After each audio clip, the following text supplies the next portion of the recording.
Kamusta po kayo? Bago po ang lahat, first things first. Ang pagbasa mula sa aklat ni Propeta Nahum.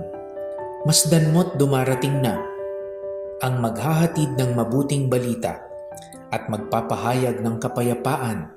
Ipagdiwang mo ang iyong mga pista, Huda, at tuparin ang iyong mga pangako, sapagkat hindi na muling darating sa iyo ang masama, sa'y ganap ng naparang.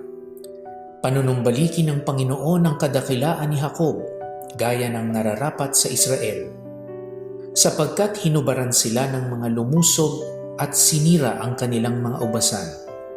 Kawawa ka, lungsod na mamatay tao, bayang sinungaling at mangangamkam, walang katapat sa sama. Lumalagapak ang mga latigo, rumaragasa ang mga gulong, nagdadambahan ang mga kabayo, humahaginit ang mga karwahe. Sumusugod ang mga ngabayo, kumikinang ang kanilang tabak, kumikislap ang dulo ng sibat.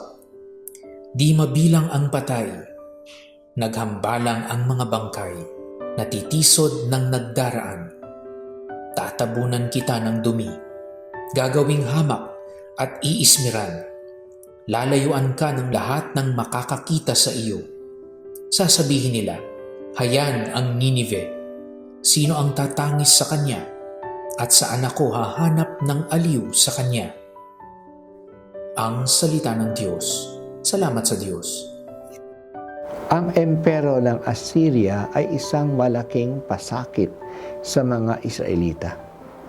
Ang capital city nito ay ang Ninive. Kilala ang mga Assyrians na matatapang na mandirigma at malulupit na mga kaaway. Talagang walang awa sila sa mga bansa na kanilang tinalo at mga lungsod na kanilang pinabagsak. Ang mga Assyrians ang sumira sa lungsod ng Samaria noong taong 722 BC at ang nagwasak sa kaharian sa Israel sa norte. Ipinatapo nila ang 10 tribo ng Israel sa buong impero at nawala ang 10 tribong ito na assimilate ng ibang mga bansa.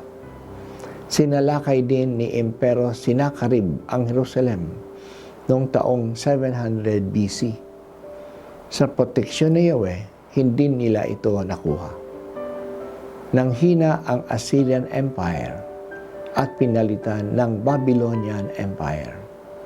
Noong 612 BC, bumagsak ang malaking lungsod ng Ninive, isa sa mga kilalang 7 wonders of the ancient world.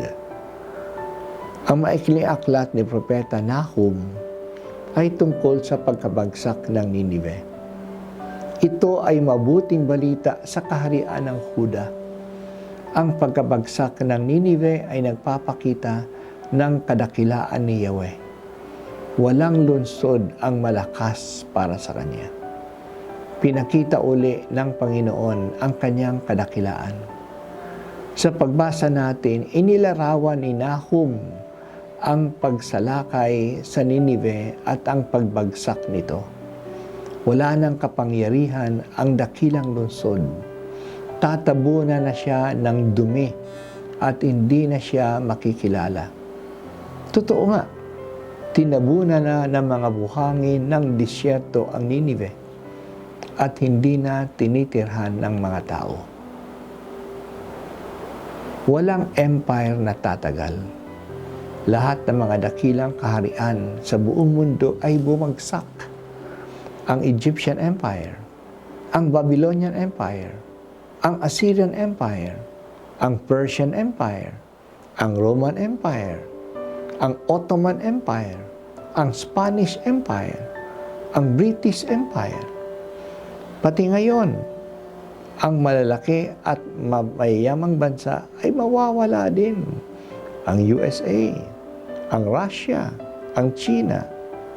Kaya huwag tayong umasa sa mga malalaking bansa. At lalo huwag tayong sumunod sa mga kalakaran nila kapag ito'y salungat sa katarungan at kabutihan. Hindi naman tatagal ang mga ito. Ang pananalig sana natin ay nasa Panginoong Diyos, na siya ang may hawak ng kasaysayan. Ang kapangyarihan niya ay walang sandata, ay wala sa mga ginto at pilak, kundi sa kabutihan at katotohanan. Sa Diyos tayo magpasailalim, at ang kanyang mga utos ang ating susundin. Pinapaalaala mo sa amin, Panginoon, na hindi tatagal ang anumang kadakilaan na gawa ng mga tao. Kahit ngayon, ang mga bansa na umaasa sa laki ng kanilang ekonomiya, sa sophistication ng kanilang technology, at sa lakas ng kanilang mga bomba, hindi rin sila tatagal. Babagsak din sila. Sana, Panginoon, huwag kaming magpadala sa kanila. Sa iyo lamang kami umaasa, O Diyos. Sa iyo lamang kami kumakapit.